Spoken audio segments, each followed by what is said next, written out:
So hi, Joni. Thanks for doing this with me. You just popped in at the right time. You happened to call me. It's such a convenient time. So thanks again for doing this. And I'm sure everybody that follows me is going to be more than thrilled that you're on this channel. And you're going to do somewhat of a live event about the predictions, about the countries and everything, because a lot of people seem to ask me so much about the world predictions. I recently went on the Leak Project, and a lot of politic talk, and I'm not that experienced with world predictions. I can read charts all day long, but when it comes to world events, that's not my cup of tea. So you have really done some remarkable predictions for the countries, and for instance, France, for numerous countries, and we'll get into them when we talk about it. But you know, that's why I really thought you would be the best fit for sure to talk about this, because you, in my opinion, are by far the best astrologer known to man. Vedic astrologer too. Thank you. Yeah. My goodness, is that ever a compliment? Yeah. I appreciate you saying that. I do a lot of work with world prediction because one thing is I travel a lot and I go to certain places where I want to know what's going on. And another thing I want to say is we really don't know what's going on when it comes to politics, because you know what is being portrayed in the media to us is not necessarily always the truth, as we well are aware of. And, you know, we cannot really throw our judgments in. And that's where astrology comes in so perfectly, because if you can really look at a chart objectively, you can at least get some idea of what's coming down the road. And I really want to talk about not just this year, because everything is a progression and everything is happening leading up to things. So when I look at astrology, I look at the next, 3 to 4 years down the road. Where is this progression taking us, and what can we expect? What's happening now will be relevant as to what happens in the year of 2020, because the end of 2019 to the beginning of 2020 is crucial in world events. But what's happening now is leading us down that road to what is going to occur then. And one of my major ploys is the presidents and world leaders are a reflection of the masses of people. So you can't go in and blame Putin, Assad, or Trump, but you can look to the emotions and the feelings of the masses, the groups of people in countries. This is what dictates what's going to be happening down the road. Yeah. Okay, well, I thought we could talk about North Korea and Russia, Syria, and you know how that intertwines with us and kind of what's going on. So where do you think we should start? You pick, and then I'll just pull up the chart. Well, let's start with North Korea, just because it seems like it's kind of isolated, but in global events, you can see that everyone's kind of going the direction of conservatism and being, more extremist. And this is an example of major extremes in the world. So let's start with that. Okay. Okay. So North Korea, and this chart, of course, we get this data from, who knows if any of these are really ever, 100%. But, from this, we can't help but notice the Mars K2 in the 12th house of this chart. So 12th house, of course, deals with foreign lands and countries, but at the same time, it deals with things that are hidden and deals with secret enemies. The 6th house deals with enemies and the 12th house deals with secret enemies. There's certain aspects to looking at global affairs through charts that can be also, the same thing appears in birth charts. And by and large, the 12th house is foreign lands and countries and secret enemies. And to have those two planets there in Libra, in the 12th house, is telling you that there is a lot of secrets that go on in this country. And of course, they don't allow their citizens to be involved in social media, which, is sometimes not the truth, but still, they don't have a clue what's going on around the world. Yeah. And if you look at the dashas, which some astrologers say you can, some say you can't in terms of world events, because I know that we're looking at North Korea and its birth time that we're using is September 9th, 1948. But these countries can go on for hundreds of years, and the Vimshotri Dasha system only goes for 120 years. So there's a big controversy whether we can use the dashas. But if so, we're looking at the fact that this country is in Mars Mahadasha, and that's important. Yeah. Another thing is, when we're looking at the transits of planets, we're looking at the fact that Saturn is in Sagittarius right now. It's been going back and forth. And if you want to look at the fact that Saturn being in Sagittarius is going to back up to their Jupiter, their natal Jupiter, and station there. And this is really important because Jupiter in this chart, it rules the fifth, it rules and the fifth house and the 11th house really does deal with politics. I know a lot of people, are unaware of that, but think about the fifth relative to Leo. Leo is the leader, yeah.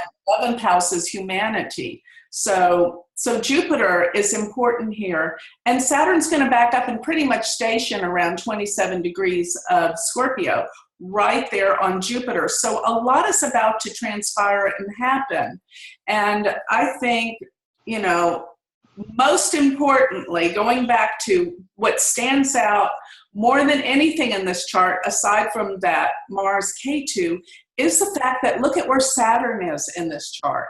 It's at 5 degrees, 38 minutes of Leo. That's what I have in my chart. And do you see what's transiting over it right now? Rahu. Exactly. Yeah. Exactly. And there is a solar eclipse that's going to occur in August, around August 21st, at 4 degrees of Leo. Remember, eclipses are the most powerful indication of where changes are going to be occurring. Of course, that's where Rahu and Ketu are, but eclipses are like these turning points where things come out of the dark that we didn't know about.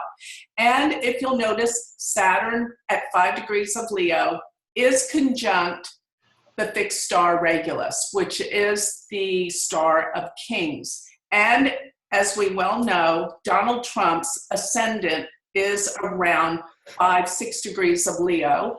And we also have his natal Mars at about 3 degrees of Leo, right where that solar eclipse is going to occur in August. And this makes me think that there's going to be some really, really hectic things, or more than hectic, powerful things for change happening in the summer months around this eclipse. And another thing that I just looked up that I think is vitally important is the fact that we are going to have a Mars-Sun conjunction around July 25th, right before the eclipse. Yeah. And when Mars and Sun come together, you'll notice that in their transit, they kind of come in the same sign, and they kind of, for about 4 or 5 months, they kind of travel together, but they never catch up.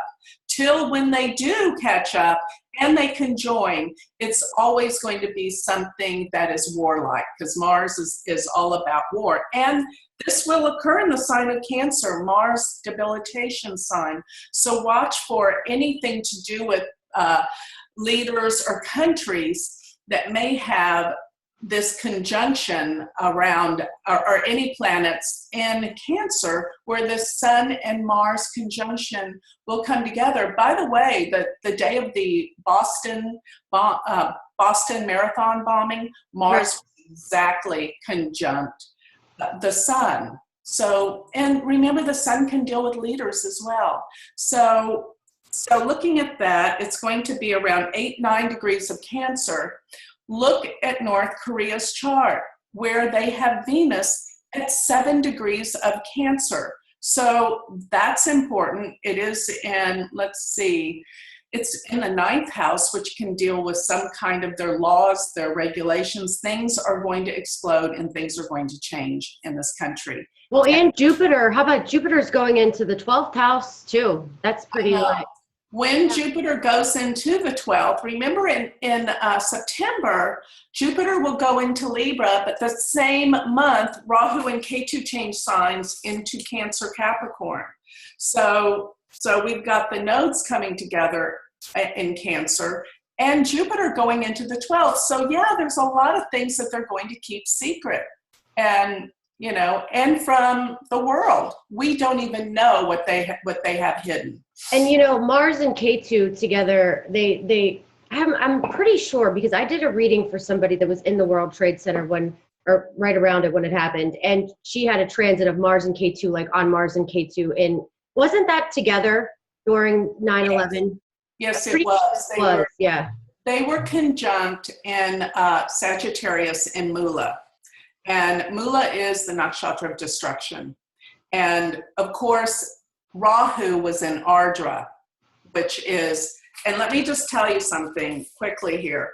That is the most treacherous nakshatras for Rahu and Ketu to occur in, where Ketu is in Mula, Rahu is in Ardra. That was September 11th. It was also the bombing of Hiroshima. And they were also there during the assassination of President Kennedy. So wow, we are looking at, this is why I'm focusing my attention towards the year of 2019 and 2020, because they will be back there. And the configuration is probably one of the worst I've seen. Do I think it's going to be World War? No, I don't think I think there's probably going to be a similar event though, like Hiroshima or September 11th, because if you'll notice, all of the planets converge in Sagittarius, which deals with fundamentalism and righteousness and religion. And you're going to have Saturn, Jupiter, Pluto, Ketu, all together in the sign of Sagittarius during this time.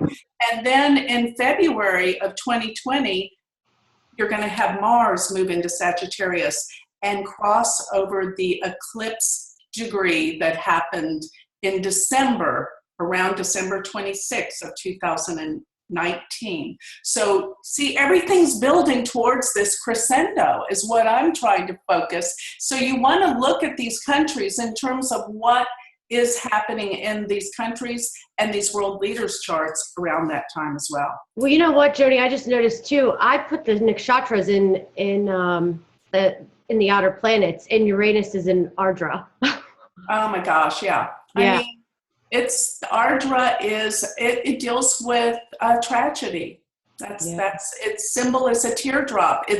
God, Rudra, the wind god, the howling wind god, rules Ardra. In the 8th house. Yes. So this is something that will be, I mean, if you'll look, we're going to find that transiting Uranus, by the way, just changed signs, and it's causing so many things to rise in the world. It's amazing. But do I think they're going to be major players in this world explosive event? Not necessarily. I don't think they're going to be the big players here. Yes, they're always going to be causing trouble, and they can. But I think there's other countries that are involved. Okay. Yeah. All right. Let's look at Syria. Okay. That's the most, interesting thing that's happening right now. Syria, I mean, this has been going on for a long time. And when I noticed, looking at this chart for Syria, by the way, the chart that we're using here is September 16th, 1941, 1 minute after midnight in Damascus. Notice Mars is 0 degrees of Aries, okay? You realize that Uranus just entered into Aries, crossed over that Mars, and this outer planet represents unexpected events. And this is occurring in the 11th house of this chart. And so Mars in their chart, though, is in Aries and it's retrograde. So things are being brought up from the past. Retrograde planets are about the past. But if I could say what is most important about this chart, which I think is unbelievable, is if you compare this chart, you don't have to put his chart up immediately, but we will look at President Assad. You will notice that K2 in Syria's chart, remember, is 29 degrees of Aquarius, right? Mm-hmm. Look at Assad's chart now. The moon is 29 degrees of Aquarius. And what I think this could entail is that there could be, that he is causing the demise of this country. Wow. Because, you know, K2 is losses. It's on the moon for the chart. I mean, it's on, his moon is on K2, and that could mean, you know, great losses for this country during his reign as well. Now, what do I think about what's going on in Syria? I got to tell you, I don't know. It doesn't make any sense what's going on. Why would he bomb his own people? That doesn't compute to me. And you know, we don't know what is really going on, because there could be people trying to throw him out of power.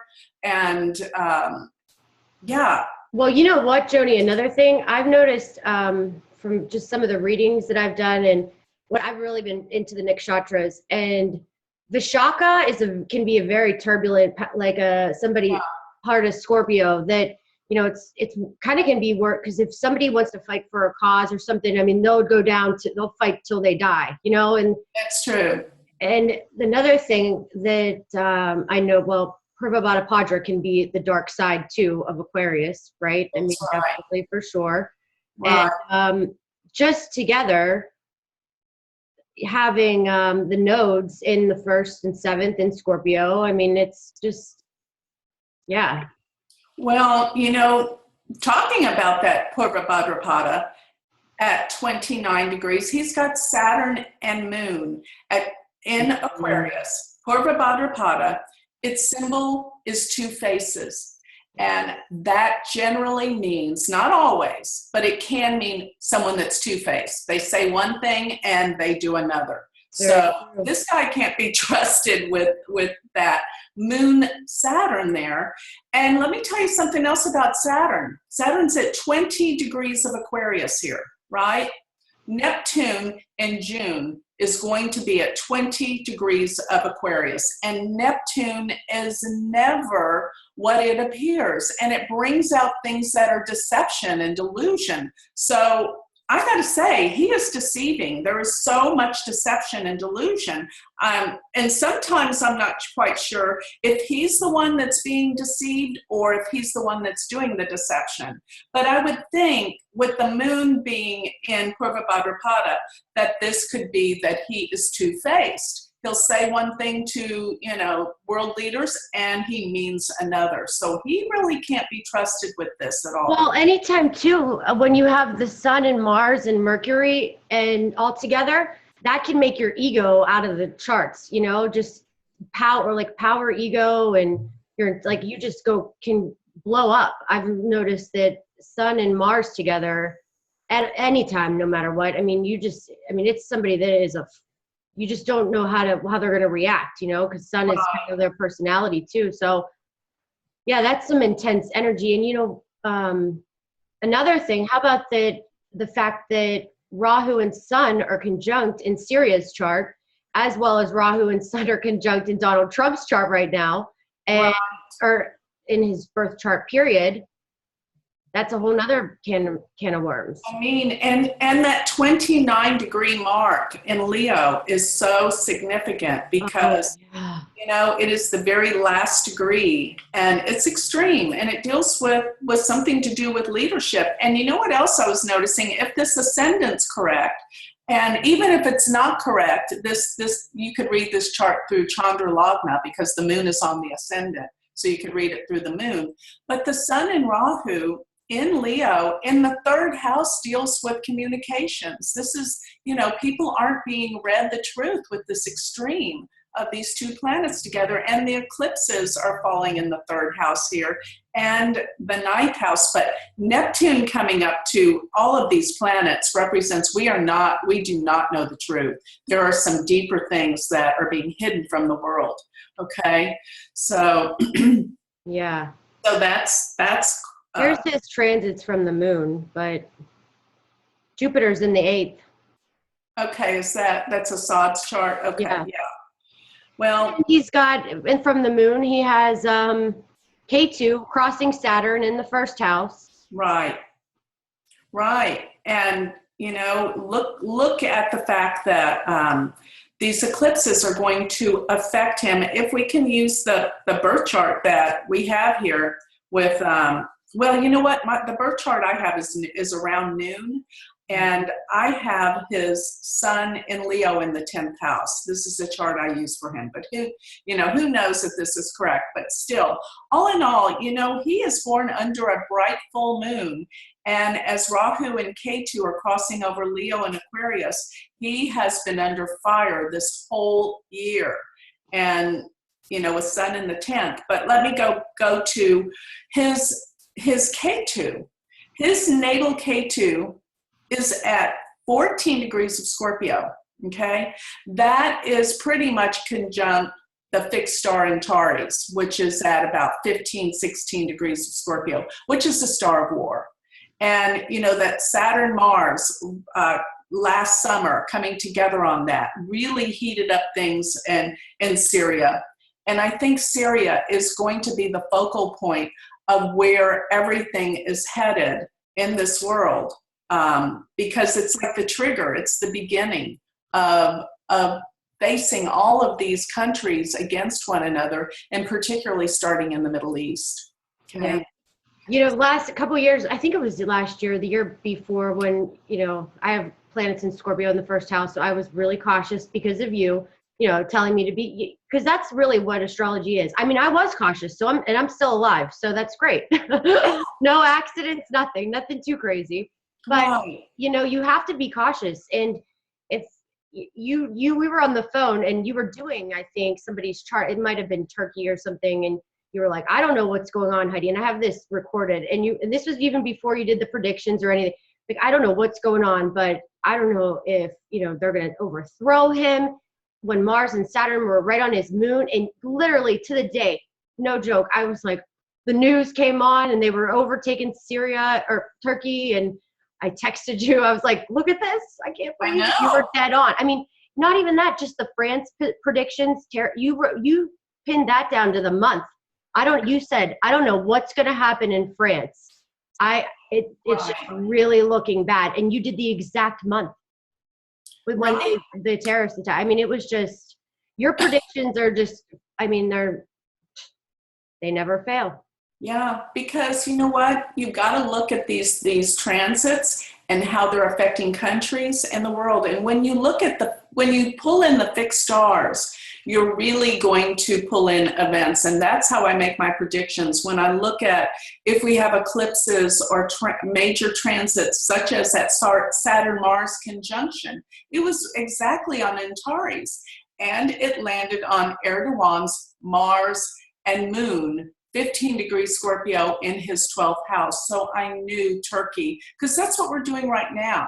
We're looking at countries and we're looking at their leaders' charts, since we usually have their birth charts. Not always, but, you know, in the case of like Donald Trump, we have his birth chart. So we can base what's happening in the U.S. on his chart. And I've been doing this for at least 25 years, looking at leaders' charts, countries' charts, and seeing if something's happening in a leader's chart, it's affecting the country. So that's where I came with that. And I knew something's happening in Turkey, and there is a lot more to come in Turkey. And remember, Turkey is tied in with Syria, Russia, and all of these countries. This is the culprit of where everything's happening and will emulate from. Yeah. So do we want to let's look at Russia now. Okay. And then Putin. All right, here's Russia. Okay, so Russia, let's see here. Cancer ascendant, right there where I have this Mars. birthday right. You sent. Can you? Oh, we don't know the time. Okay, I have in 6/12/1990 was on the email. Is that right? yeah, I don't know. This is what Astro Theme has. So I'm not 100% on this, but I do know this, that this chart has worked pretty well for me. So I don't know what kind of transformational change the country made at that time, but that's usually what it's based on. Sometimes So, I wasn't sure. When I hit 1990, I was like, wait, was that a? I know. Pretty sure I made that right. Yeah, I don't know what that is, but just to make reference, if this chart is correct, we've got K2 in Cancer, and that's where that Mars Sun conjunction will be. So let's go to Putin's chart, since we do pretty much know his chart. And base this on what's going to be happening for Russia. Okay, so looking at Putin's chart, I noticed something really significant. That's what it is. Notice Mars. Notice his natal Mars. Where is that? No, get back to Putin's chart. I think you have Russia right now. Putin's up here. So. Okay, great. Thank you. Notice his Mars. 3 degrees of Sagittarius. Do you happen to know we're transiting Saturn? Right now. Yeah. Stationed. My big thing is when a planet stations, when it turns retrograde or direct, it is 10 times more potent. And it's sitting on his Mars. And of course, his Mars is in Mula, which this is actually, I did a little piece on this recently. This is the galactic center. This is where the biggest, hugest, massive black hole is that our whole galaxy revolves around. This is like this darkness, this intensity. Saturn stationed there, and it's right on his Mars. There are big things coming up right now about Russia that are exploding. It's already happening. So, another thing, Joni, well, not to mention, he's got Aslacia, K2 and Aslacia. That's, yes. I mean, sometimes Aslacia can be, snaky, and then you got K2 there, and it's just a whole nother can of worms. I know. So remember, though, that in September, we're going to have the node shift into Cancer Capricorn. So he's going to have like Rahu on his K2 and K2 on his Rahu. And that's a pretty big event, I think, happening. And, going down the road, if you consider where all those planets are going to be going in 2019, where his Mars is located, everything's going to cross over his Mars in the Nakshatra Mula. And I get that he's going to be under incredible stress and pressure from these global events. So he's not going to get away with anything, whatever he may be doing. With Saturn being on his Mars, there's major setbacks, delays, and problems for him and the country. Well, and then how about this? In Saturn, from the moon chart, Saturn's in his 8th house. Yeah. Well, that's nuts. That's not, you're talking about Chandra Lagna. Yes. Moon transits right now. That's huge. I mean, look where this is all headed. Now, let's look at Donald Trump. Let's see where this is all taking us. Donald Trump, and I use the USA chart. It's so significant because looking at the United States chart, think of this. I mean, I've showed this many times, and this was one of the major reasons why I thought he would be elected as president.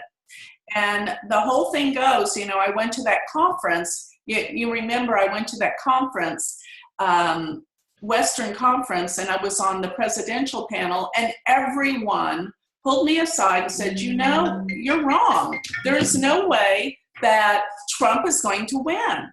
And so I backed down and I said, well, looking at the charts, Hillary will probably win, but she will not serve as president. I said that clear as day. And then I went home from the conference and I started thinking, oh my God, Trump's chart is so clear that he's going to win. You have to do a YouTube explaining that, you know, what happened and that I'm predicting Trump's win, which I did, because here's one of the main reasons why. Wait, Joni, hold on. Let me back you up on that one, because you were actually at my house that weekend and you said, I don't know, King's going to be born, Donald Trump comes into office, and you said, Heidi, he's going to win. And we talked about it for probably 2 hours. Then we talked about it the night of the election, and we were like, we can't believe it's happening. I know. We did. You said it to me so many times, and I can vouch to that 100% as well, because sometimes I can see when you put yourself out in the public sometimes. I didn't realize how mean people could be and how criticized you could get. I didn't think that really happened. So now I actually go and read comments. Right. But yeah, I didn't understand. I was like, why didn't you say that, Joni? Why didn't you say that? I know. I didn't want everybody to hate me. Yes, and everyone was saying it was impossible. I was wrong, and I just was okay. You know, with all these yourself, right? All these astrologers saying you're wrong, and you know, you were the only one saying something. You think, God, how can all these people be wrong? Right. I must be missing something. So, you know, I second guessed myself, but after the elections, after I went home and I wasn't influenced by any of those people anymore, I thought, hey, go ahead, get it out there, because you believe he's going to win, and, you know, no more influenced by these other astrologers. So here is one of the main reasons that I thought, when I look at the United States chart, when I saw the lineups of planets to his chart, that blew me away, aside from the fact that he was getting ready to go into Jupiter's Mahadasha, and his Jupiter is the most powerful planet in his chart. And I say that based on the fact that his Jupiter is stationary. When a planet is stationary, it is 100 times more powerful. So his Jupiter stationary, he was going into Jupiter's Mahadasha, and look at the United States chart, Saturn. Wow. In the 10th house, 24 degrees of Virgo. Right here, everybody. And look at his Jupiter. Both in Chitra. And here's what's great. Chitra is one of the best nakshatras. It's about law and order. It's all about judging and doing the right thing and all of that as well. Chitra is the bright, shining one. It stands out in the crowd. And it is so powerful by the fact that it is ruled by Mars. So it is just this direct, focused, bright, shining nakshatra. A lot of movie stars have Chitra in their chart because it's really close to the fixed star. It's Spica, which can deal with overnight sensations. But Chitra is, you know, it's the shining, bright one. But notice that not only does Jupiter sit on the United States Saturn, notice Jupiter in the United States chart is at 15 degrees of Gemini. Okay, pop up to Donald Trump's chart. Mercury, 15 degrees wow. of Gemini. Oh my gosh, that's crazy. Okay, I'm not finished.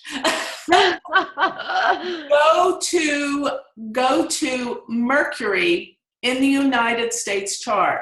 That's around 3 degrees of Cancer. Pop up to Donald Trump's, less than a degree away. His Venus is 2 degrees 38 minutes. It's less than a degree. Okay, so there you go. And there's one more. Believe it or not, there's another one. Mars. Go to Rahu in the United States chart. 16 Cancer. Pop up to Donald Trump's chart. Pluto, 16 degrees of Cancer. I knew when I saw these tie-ups, I knew there's something having to give here. Now, is this going to be an easy presidency for him? No. There is going to be trouble all along the way with this Rahu and Pluto. This is major stuff. Joni, how about this? He's got Mars at 340 degrees too. Did you say that already? You might have said that, but his Mars is at 340. And don't you say that any planet that's at 3 degrees around that, it's going to affect that planet big time? Well, that's because, that's so close to, you're talking about what's coming up? Yeah. What's coming up, his Mars is almost the degree of the solar eclipse in August. Will this be easy for him? No. This is going to be really, really hard for him with an eclipse on Mars. But you know what? Whatever's happening is happening for a reason. So, if he uncovers some things that nobody wants uncovered, what happens to presidents like this. So he has to really protect himself. And I'm thinking that, he's an intelligent man. He will take precautions. He must take precautions to protect himself. Remember, so many presidents used astrologers, and they survived. The only president that didn't listen to Gene Dixon, which is in all of my books, is Kennedy. So Trump needs to really pay attention, and I think he's a smart man. Thank you. Secrets of Prediction. That's where I go into my whole dissertation about what presidents. Roosevelt's used Gene Dixon, Eisenhower, Nixon, but Kennedy didn't. So Trump needs to really, really be cautious, because when you uncover the dark side and things, they will come after you. And this needs to be well aware of, because notice, not only will Rahu hit his Mars, Rahu will hit his Mars, which is like real quick. May, right? May, June? Yeah, hold on, I'm pulling them up. Yeah, oh my gosh, and here's the thing. You know what makes me nervous? I don't know what what do you notice for, how, I don't know how to say this in the right format, but I've noticed the 7th house has a lot to do with endings too, in addition to the 8th, right? Well, it's a Marika house. It's Marika. Marika is always dealing with endings. You're absolutely right. And then in the United States chart, I'm not saying that, the United States is going down at all, but Mars is going into our 7th house, and that's, other people. Yeah. It's going in there right now as we speak. Tomorrow, probably. It's at 29 degrees. Yeah. And let's see, Mars is what for the United States chart? Yeah. Mars is going to be going into the 6th house. Hold on a second. Let's make sure I have the right the time. You know what? I just pulled this United States one out of the database, so I wonder if this time. Well, do you have Sagittarius as the ascendant? No, Scorpio. Okay, that's why. No, it should be about 8 degrees of Sagittarius as the ascendant. I just had to pull it up on the fly because this software has charts already documented in it, so that's unfortunately why that probably isn't right. So, but one way or another, it's like the USA chart. Let me give you the data I use, which is, of course, Independence Day, July 4th, 1776, 6:30 p.m. in Philadelphia, Pennsylvania. And what comes up in the sidereal chart is 8 degrees of Sagittarius as the ascendant. And remember, on September 11th, this is where Mars and Ketu were exactly on the ascendant of the United States chart. And if you'll notice, all of those planets in the 7th house is where Rahu was crossing over the Venus-Jupiter in Ardra, okay?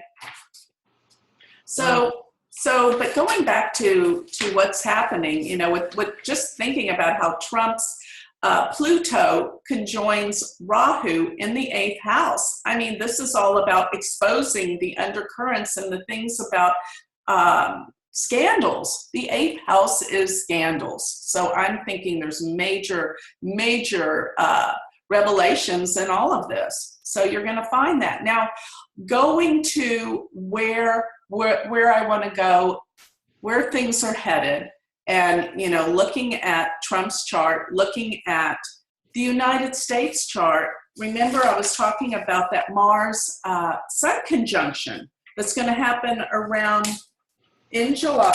Let's see, I got July 25th, 26th, around 8 or 9 degrees of Cancer. I think there's going to be some major things exposed with the economy and how money has been being spent in the United States. That's what I think is going to happen. This is going to blow our minds. Saturn,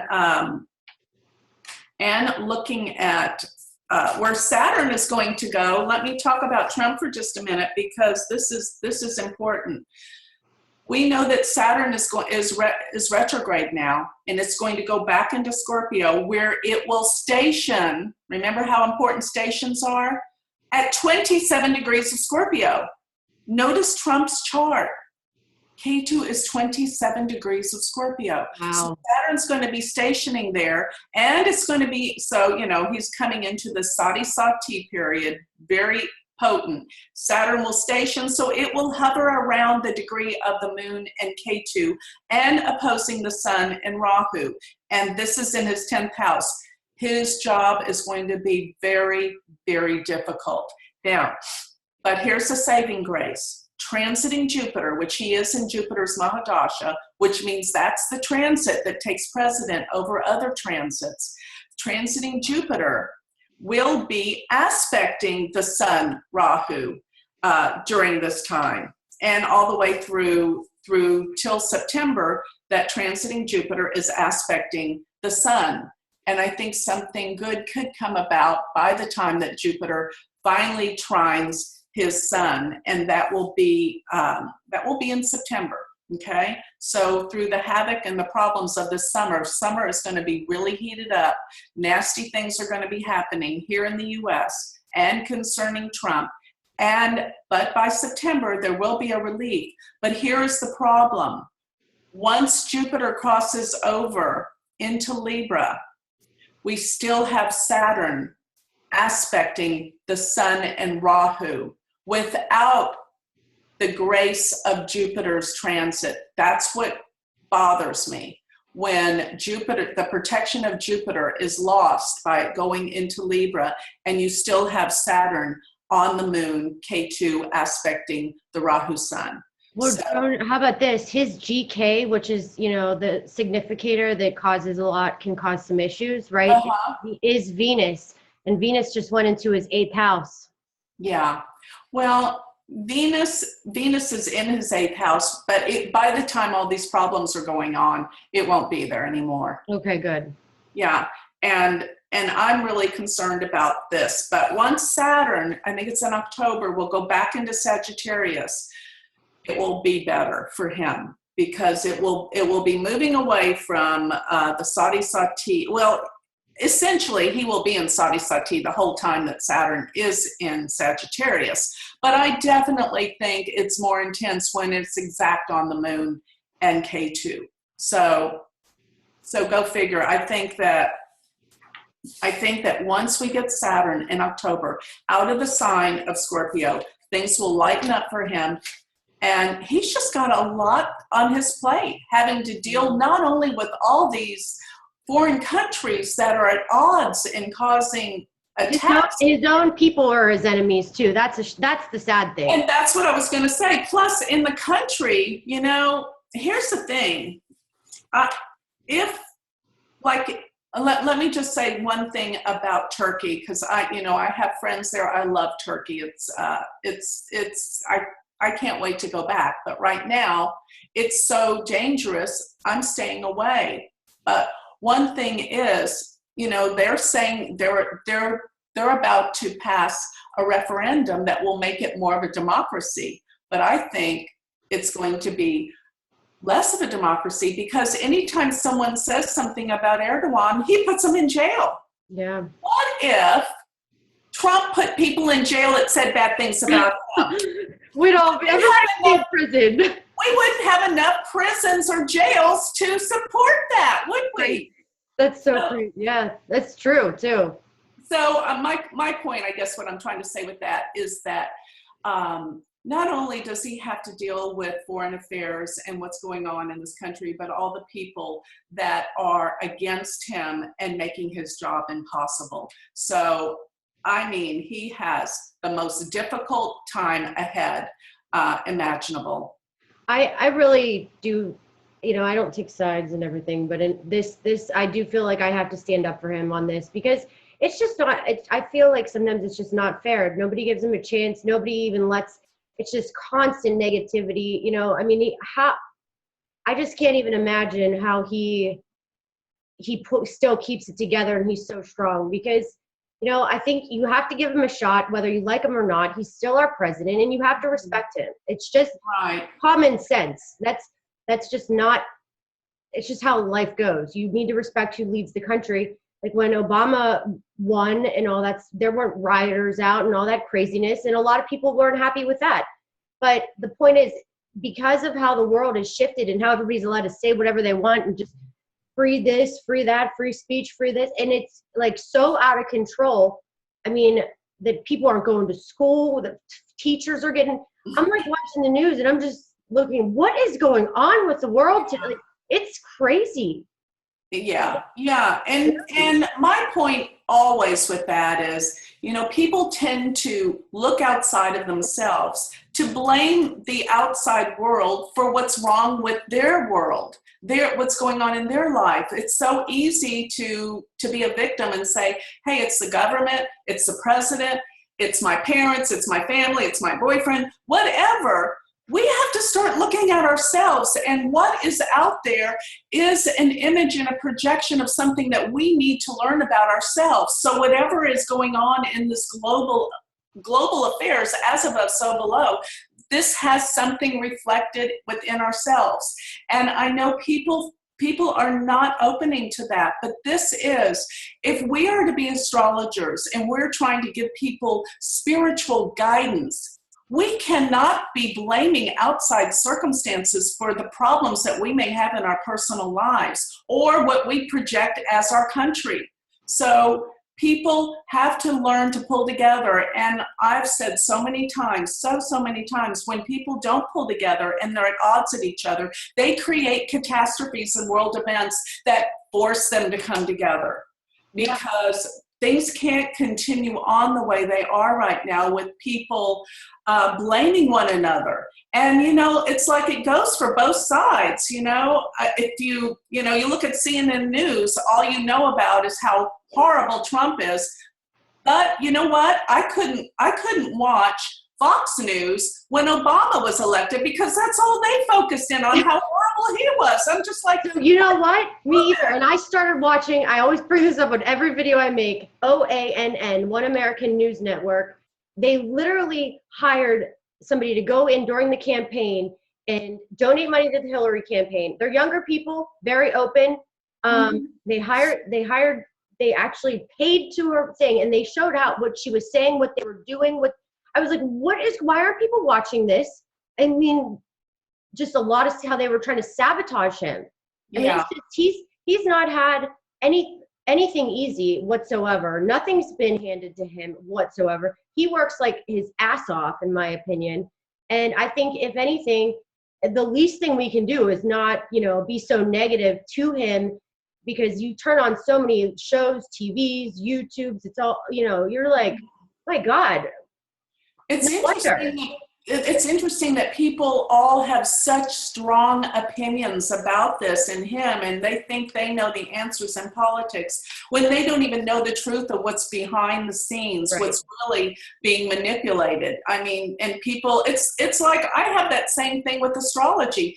People have such strong opinions about astrology, and they don't know anything about it. They don't even know what it is. But, you know, and they don't. They think it's like they put their hand out and say, read my palm. And I'm like, you know, we're not sitting behind magic balls here. Like, right. I know. So the point is, we can't judge and we can't say what we think the truth is, because we don't sincerely know. But my point is to look at the charts with the astrologically, to see how we can make objective viewpoints, to see where our country and the world is going.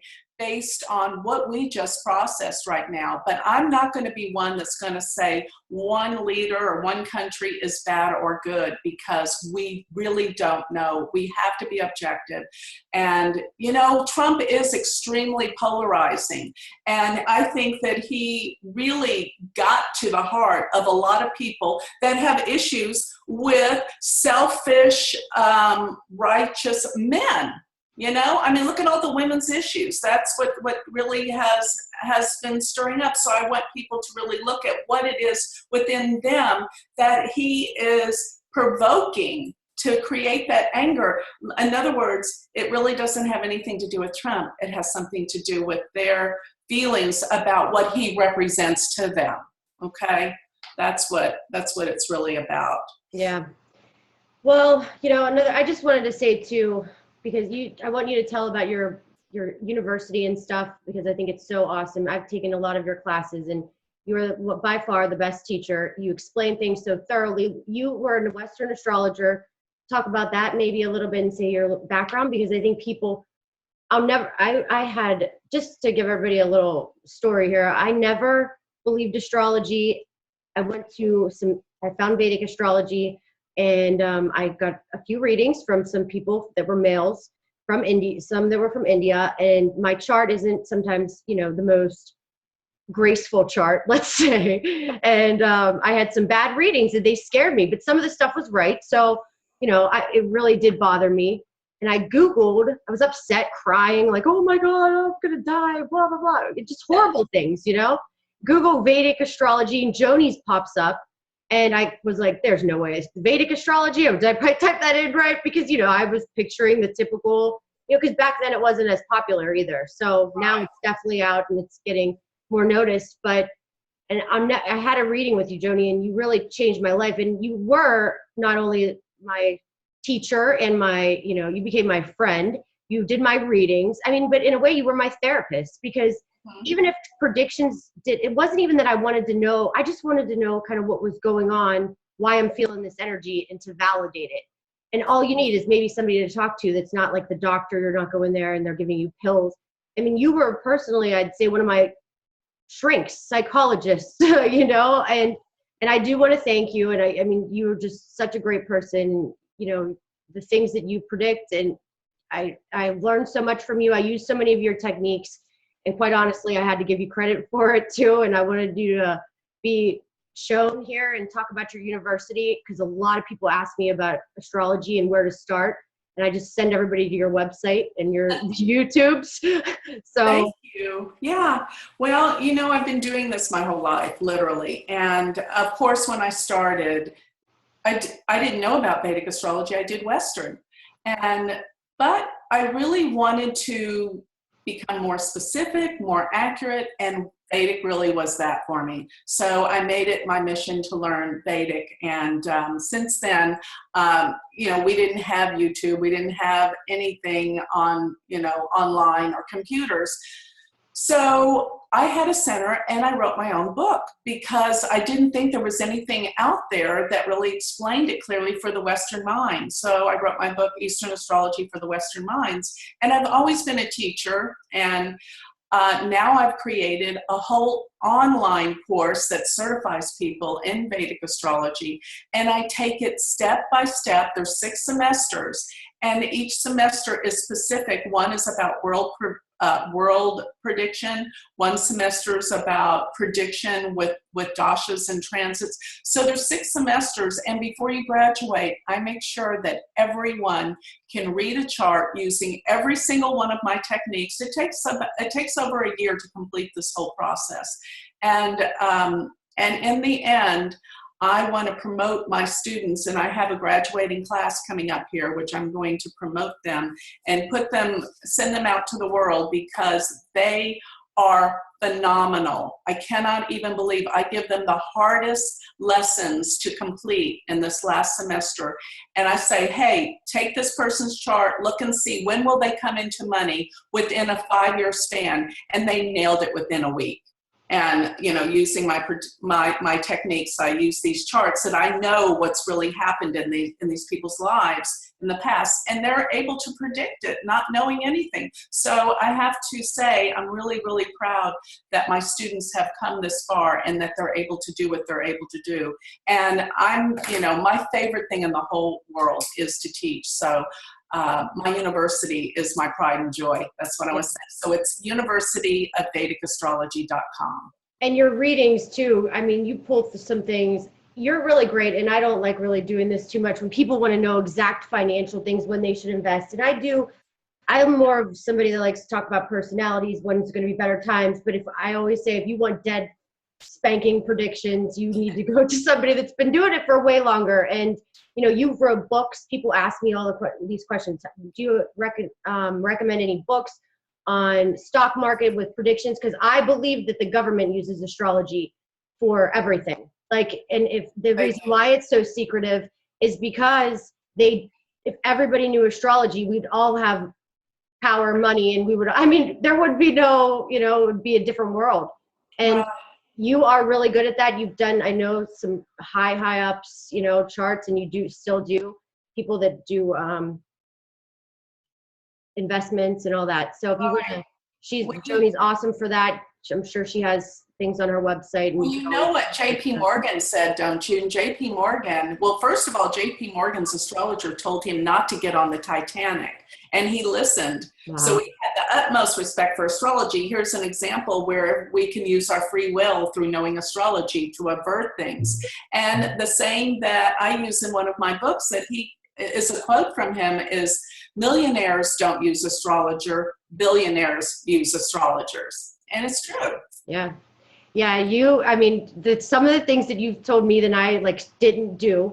I'll be honest, last year I drove as little as possible. I didn't go, but I had Mars and Saturn in my first house on Mars and K2. Come on. It's that's, anybody would have told you that. And probably somebody said that I could probably die. And I literally was cautious. I studied astrology and I reversed it. And look what I'm doing now. So in a way, I kind of changed it, and I think you can do that. You're given a certain chart, but it's still up to you to make better decisions when you have something to deal with. And you, for sure, have helped me get through a lot of those things. And well, and that's why I do this work, to empower people and to make their lives better. Yeah. That's what astrology should be used for.